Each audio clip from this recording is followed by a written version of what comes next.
Morning everyone, I hope you all are leading a very healthy life.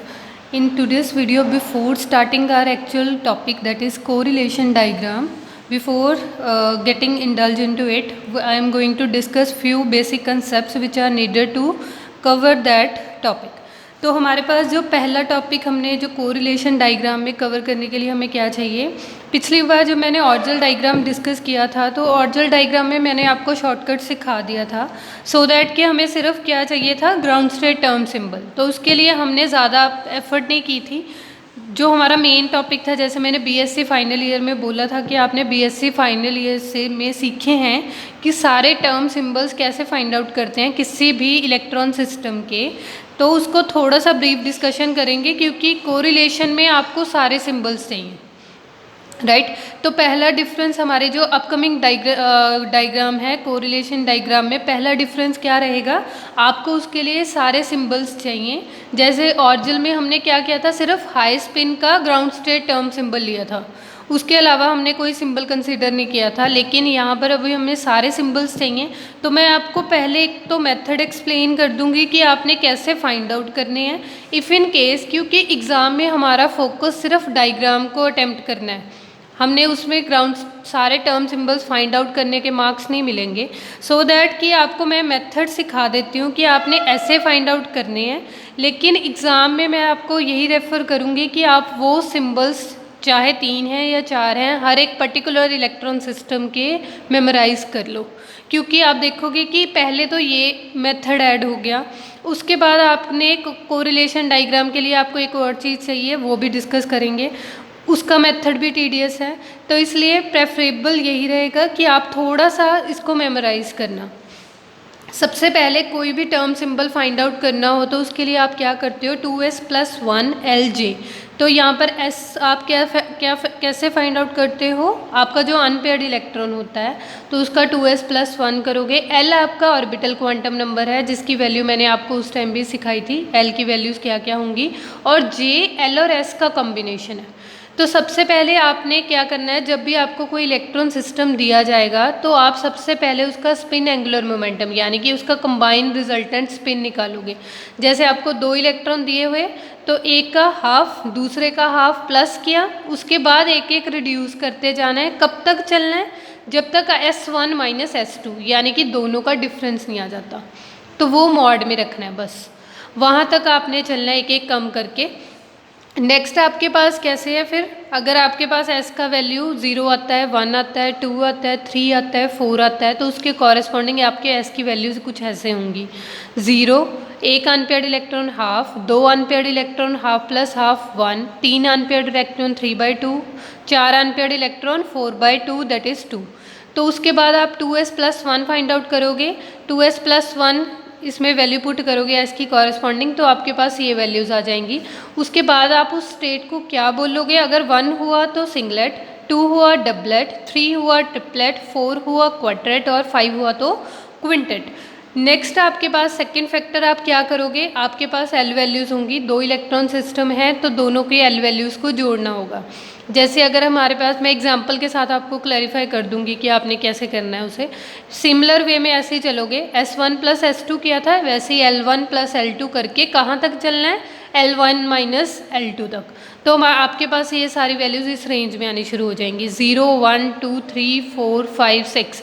तो S value 0 1p 2d 3f 4g 5h और 6i।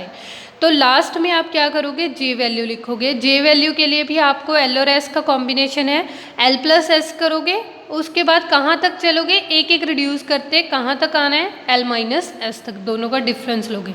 तो जब भी आपको कोई सिस्टम दिया जाएगा तो पहली थ्योरी क्या बोल रही है कि आपने ये वैल्यूज़ फाइंड आउट करनी है, ये वैल्यूज़ फाइंड आउट करनी है।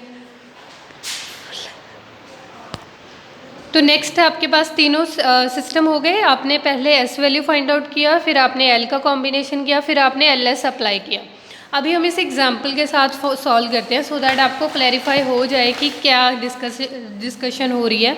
सबसे पहले मैंने P2 कन्फिग्रेशन ली है, तो P2 कन्फिग्रेशन के लिए हमारे पास P किससे बिलोंग करता है, L की वैल्यू 1, दूसरा इलेक्ट्रॉन भी P में ही है तो L2 की वैल्यू भी क्या आएगी, 1।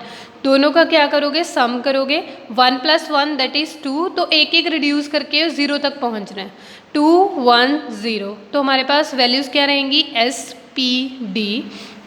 अभी सेकंड पार्ट मैंने क्या सिखाया था, एस वैल्यू मतलब स्पिन सिस्टम फाइंड आउट करना है। तो स्पिन सिस्टम में कैसे करोगे, 2 इलेक्ट्रॉन्स हैं, एक का हाफ दूसरे का हाफ, दोनों को रिजल्टेंट स्पिन को कैपिटल एस शो करना। ये स्मॉल है, इसे कैपिटल, दोनों को जोड़ा और दोनों को माइनस किया, तो 1 और 0 आ गया।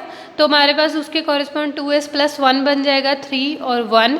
तो हमारे पास पॉसिबल टर्म सिंबल्स अब कैसे हो गए, अभी 2s + 1 और l का कॉम्बिनेशन से देखो, 3s हो सकता है, 3p हो सकता है, 3d, 1s, 1p, 1d। अभी कौन सा पोर्शन पेंडिंग रह गया, j वैल्यू। तो j वैल्यू के लिए आप क्या करोगे, j के लिए अभी आपके पास डिफरेंट केसेस हो गए। l की वैल्यू आपने 2 लिया, 2 1 0, s की वैल्यू मैंने फिक्स कर दिया, 1 ले रहे हैं पहले। फिर उसमें भी फर्दर 3 डिवाइड हो गए केस, l की वैल्यू 2, s की वैल्यू 1, l की वैल्यू 1, s की वैल्यू 1, और थर्ड केस हमारे पास क्या है, l की वैल्यू 0 और s की वैल्यू भी 1। तो उस वे में देखो, l की वैल्यू जब आप 2 लोगे तो आपके पास j वैल्यू मैंने कैसे बोला था, l + s से लेके कहाँ तक चलना है, l - s तक, 3 2 1। तो उसी वे में हमारे सब्सक्रिप्ट देखो, 3d3, 3d2, 3d1। तो हमारे पास नेक्स्ट क्या है, l की वैल्यू 1, s की वैल्यू 1, तो उसके कॉरेस्पॉन्डिंग आपके पास j वैल्यूज़ क्या हैं, 2 1 0। तो उसी वे में अब आपके पास 3 केसेस और हो गए। नेक्स्ट आपके पास क्या है, l की वैल्यू 0 और s की वैल्यू 1। तो l की वैल्यू 0 और s की वैल्यू 1 में आप क्या करोगे, j वैल्यूज़ आपके पास क्या आ गई, एक ही j वैल्यू आई है क्योंकि एक 0 हो गया ना, तो 3s 1। तो नेक्स्ट सेकंड केस क्या है, l की वैल्यू 2 1 0, s की वैल्यू अभी फिक्स कर दी 0। तो उसके कॉरेस्पॉन्डिंग फिर से केस 1 2 1 1d2, फिर उसके बाद 1 0 1p 1 0 0 1s 1। तो इस तरह से आपके पास ये पहला मेथड इन्वॉल्व हुआ है जिसमें आपने सारे टर्म सिंबल्स लिख लिए। क्लियर। कोरिलेशन के लिए एक तो आपने ये मेथड सीखना है, दूसरा मेथड क्या है, आपको कोरिलेशन के लिए एनर्जी सिस्टम को स्प्लिट करना आना चाहिए। जैसे मैंने आपको कैसे सीखा था, आपको D का सिंबल स्प्लिट करना सिखाया था। D कितने पार्ट्स में स्प्लिट होता है, T2G और EG में, ऑक्टाहेड्रल के केस में। F कितने में स्प्लिट किया था, T1G, T2G, और आपके पास सेकंड केस था A2G। उसी तरह से आपके पास G की स्प्लिटिंग कुछ होगी जैसे कोरिलेशन डायग्राम में।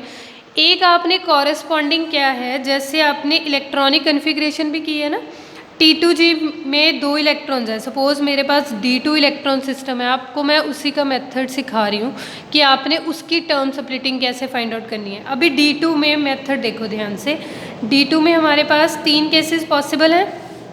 कौन कौन से 3 केसेस हैं, ध्यान से देखो।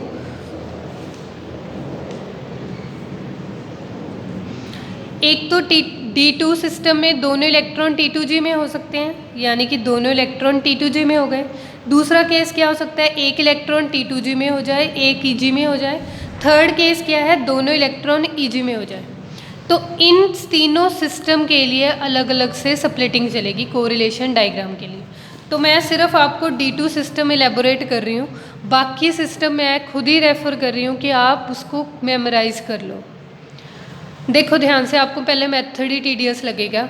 सबसे पहला केस क्या है, D2 के आगे 3 केस में डिवाइड हो गए जो मैंने अभी डिस्कस किए, दैट इज़ T2G2, EG2 या T2G1 और EG1। 2 इलेक्ट्रॉन्स इस तरह से डिस्ट्रीब्यूट हो सकते हैं। सबसे पहला T2G2 का केस आ गया। T2G2 को कैसे लिखोगे, वेव फंक्शन में T2G1 ऐसे लिख सकते हो, 2 इलेक्ट्रॉन है, दोनों T2G में। तो इनको वेव फंक्शन कैपिटल में लिखना है, T2G और T2G। मैंने आपको सिखाया था T सिंबल का मतलब क्या है, 3, यानी कि 3 को जब आप 3 से मल्टीप्लाई करोगे तो आपके पास मल्टीप्लाई का फैक्टर क्या आया, 9।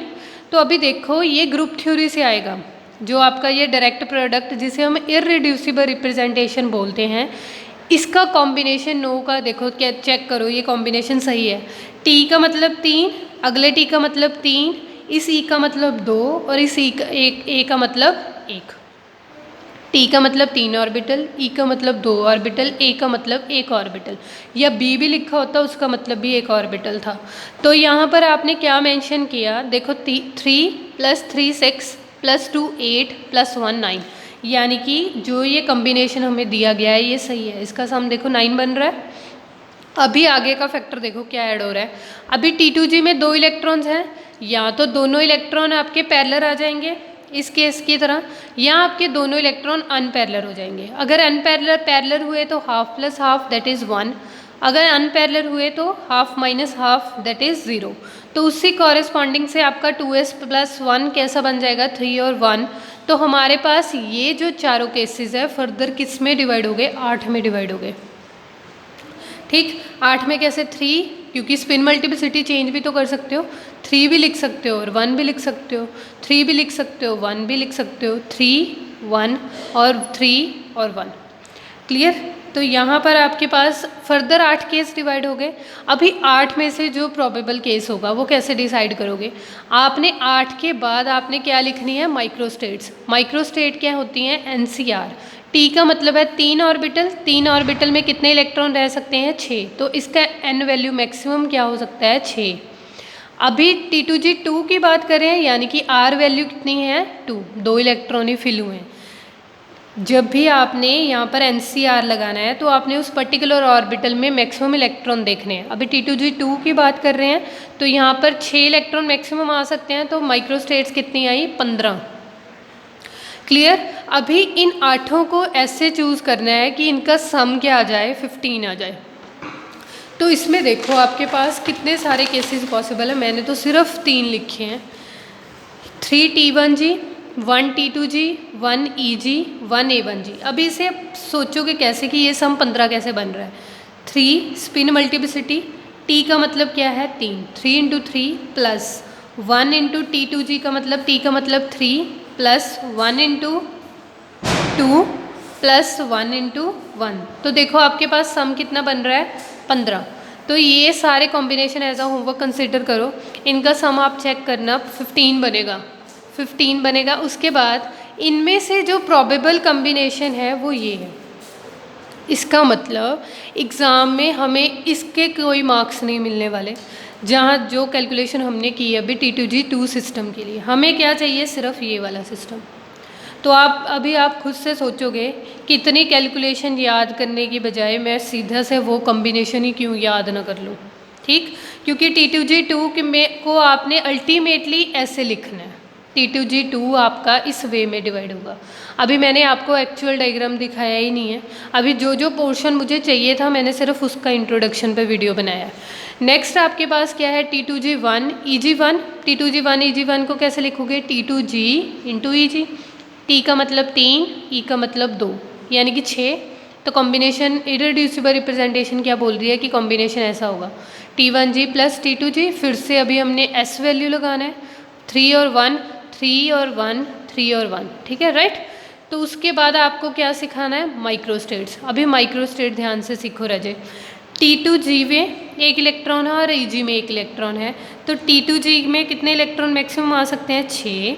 EG में मैक्सिमम कितने आ सकते हैं, 4। 6 में भी 1 इलेक्ट्रॉन है और 4 में भी 1 इलेक्ट्रॉन है। T2G1 और EG1 है ना, T2G1 और EG1। जब भी आपने माइक्रोस्टेट फाइंड आउट करनी होती है तो मल्टीप्लाई करना होता है। तो आपके पास माइक्रोस्टेट को सॉल्व करके क्या आया, NCR का फॉर्मूला 24। इसका फॉर्मूला रजे क्या होता है, NCR का n factorial over n minus r factorial into r factorial. Clear. उसके बाद आपके पास नेक्स्ट क्या आया, फिर से पॉसिबल केसेस के बाद लगाने के बाद मैंने एक ही कॉम्बिनेशन इस बार लिखा है जो हमें शॉर्ट चाहिए। आप इसके पॉसिबल 24 वाले कुछ भी लिख सकते हो। हमारा जो कॉम्बिनेशन रिजल्टेंट निकल के आएगा वो ये होगा। नेक्स्ट है हमारे पास EG2। EG2 को भी आप EG और EG यानी कि 2 इंटू 2 दैट इज़ 4। तो उसका कॉम्बिनेशन क्या आएगा, A1G EG A2G। S की वैल्यूज़ क्या रहेंगी, 1 और 0। तो आपके पास फिर से कॉम्बिनेशन फर्दर डिवाइड हो गए। माइक्रोस्टेट्स फाइंड आउट करोगे, उसके भी पॉसिबल केसेस मैंने सिर्फ 2 लिखे हैं। आपके पास अनलिमिटेड है, आप कोई भी लिख सकते हो, बस उसका कंडीशन क्या है, सम क्या आना चाहिए, 6 आना चाहिए। तो हमारे पास जिस कॉम्बिनेशन की मैक्सिमम पॉसिबिलिटी रहेगी वो क्या होगा, 1EG 3A2G और 1A1G। That's all about this topic. तो अभी आपने आज क्या क्या सीखा, एक तो आपने सारे टर्म सिंबल्स फाइंड आउट करने सीख लिए कि कैसा इलेबोरेटिव वे क्या है, वो ये है कि आपने ऐसे लिखना है। उसके बाद आपको हर एक कॉम्बिनेशन में ये कॉम्बिनेशन चाहिए। मैंने तो सिर्फ 2 का कॉम्बिनेशन डिस्कस किया है, D3 भी है, D4 भी है, 5 भी है, 6 भी है, 7 भी है, 8 भी है, 9 भी है और 10 भी है। आपके पास इतने सारे डी सिस्टम हैं, तो इसका मतलब प्रेफर यही रहेगा कि आप, जब मैं आपको कोरिलेशन डायग्राम बुक में से डिस्कस करूँगी, तो आप प्रेफर करना कि आप वो कॉम्बिनेशन याद कर लो। मैंने आपको सारा डिटेल मेथड सिखा दिया कि ये करके आपने ये मेथड किया है तो हमारे पास ये मेथड आया, ये कॉम्बिनेशन आया, तो प्रेफर यही रहेगा कि आप इसे याद कर लो। That's all about this topic. हमारा जो एक्चुअल टॉपिक है वो नेक्स्ट वीडियो में स्टार्ट करूँगी, correlation diagram. Okay, thank you so much.